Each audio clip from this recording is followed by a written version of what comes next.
Més de 30 tortugues marines han ingressat a l'àrea de clínica de la Fundació CRAM en el que portem d'aquest 2018.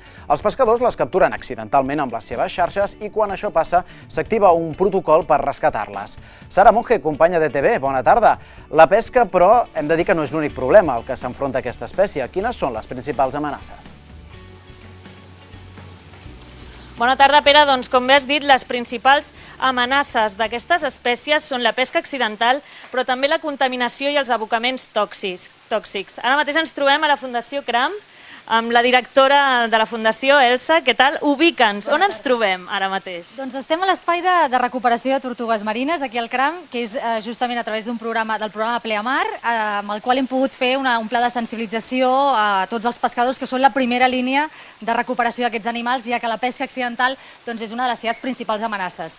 En aquest sentit ha sigut un èxit, perquè tots els pescadors han respost d'una forma molt positiva, estan encantats de col·laborar, i hi ha més de 30 embarcacions que estan col·laborant a les Terres de l'Ebre, i la idea és una mica allargar, poder ampliar aquest projecte a altres zones de Catalunya. Quantes tortugues teniu ara mateix en recuperació? Ara mateix hi ha 20 exemplars de tortuga, però quasi en el que portem d'any més de 30, i si ja remuntem 12 mesos estaríem parlant d'uns 57 exemplars. A veure, explica'ns alguna de les històries de les tortugues que teniu.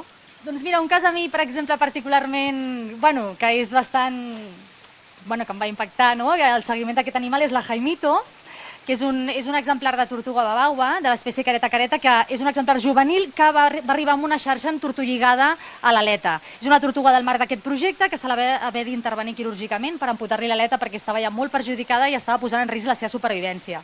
Gràcies a aquesta actuació, aquest animal podrà ser reintroduït i podrà sobreviure en el medi gràcies a l'actuació del mar d'aquest projecte dels pescadors i la recuperació de l'animal per part dels veterinaris. La majoria de les tortugues es recuperen satisfactòriament? Doncs la veritat és que sí. Per sort és un animal que respon molt bé a tot el que és l'abordatge veterinari a nivell clínic, i més d'un 90% d'animals es recuperen i es reintrodueixen amb èxit.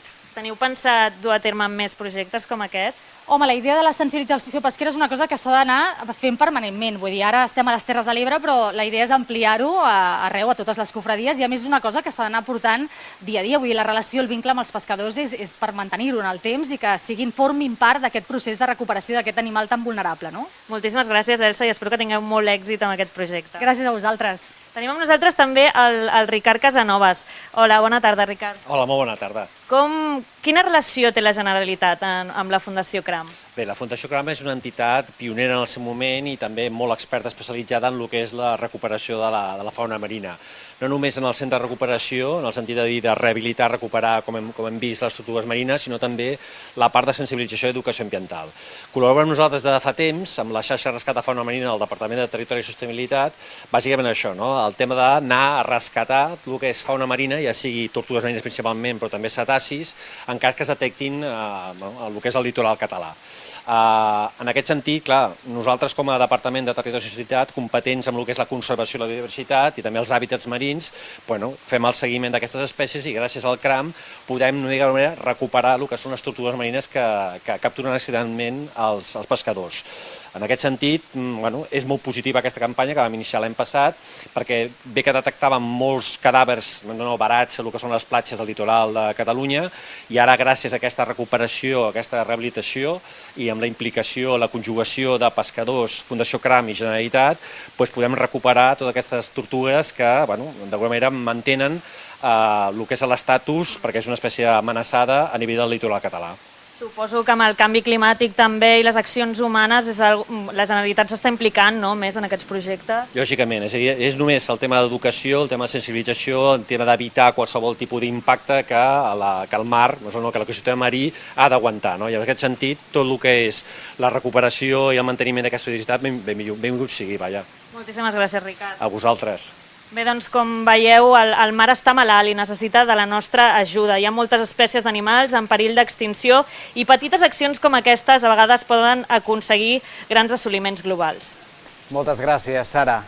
Ja ho han vist, a l'hora d'atendre aquestes tortugues, que en moltes ocasions queden enganxades a les xarxes d'arrossegament, els pescadors juguen un paper clau, ho escoltàvem ara. Qui pensi malament dirà, segur que molts les tornen al mar directament. És així? O estan conscienciats? En sortim de dubtes amb el nostre company de Canal Terres de l'Ebre, Jaume Borja. Jaume, bona tarda. Mira, ahir vas arribar en cotxe i avui en vaixell que et veig, la qüestió és tenir xofer. Escolta'm, si parlem d'embarcacions, crec que ara en el CRAM hem escoltat que deien que unes 40, no? Una quarantena que participen d'aquí de les Terres de l'Ebre. De seguida li preguntem bona tarda, Pere, al secretari de la Confraria de Pescadors. Capità, ho tenim, no? Si em diuen des de dins l'embarcació que ja hem arribat a bord.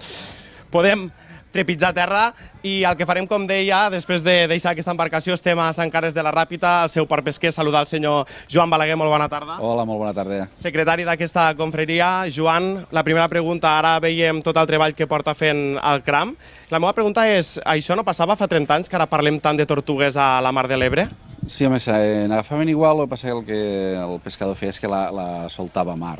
Com és un animal que s'agafa viu, llavors els pescadors pensaven que se tirava a mar i seguia nedant. Per això el CRAM va fer la iniciativa d'informar als pescadors i mitjançant un conveni poder fer que quan s'agafa la tortuga avisar-los perquè vinguin i puguin donar el tractament que correspongui. Joan, si li sembla anem caminant per aquest port pesquer perquè per tant hi ha un treball frec a frec directe des de la confraria amb el CRAM i la persona una mica que l'encapçala la tenim aquí al davant. Sí, jo faig de punt de connexió entre el CRAM i els pescadors, però realment la confraria som el col·lectiu de pescadors d'este poble, no? I llavors són ells els que quan agafen la captura ja avisen directament al CRAM o avisen directament a urgències perquè s'engega el protocol i puguem vindre des de les instal·lacions del CRAM a buscar les tortugues per a donar el tractament. Els pescadors ho han agafat amb els braços oberts al 100%. Sí, jo a ells els dic que són un element més del port pesquer de la Ràpita, perquè vegin la integració que hi ha hagut dins del port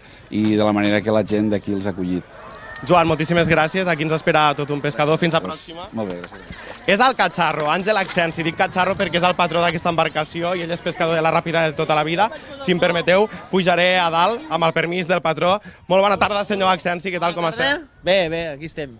I precisament parlàvem de tot aquest treball que es fa des del CRAM i la pregunta és com arriben, perquè això que tenim aquí al davant són xarxes d'arrossegament. Sí, això és la xarxa d'arrossegament. La xarxa d'arrossegament, com podeu veure, és simplement és la xarxa i això sura, fa una miqueta de cova i coincideix que passa una tortuga per allí i nosaltres estem pescant. Al moment és la coincidència, és una pesca, és accidental i ella entra.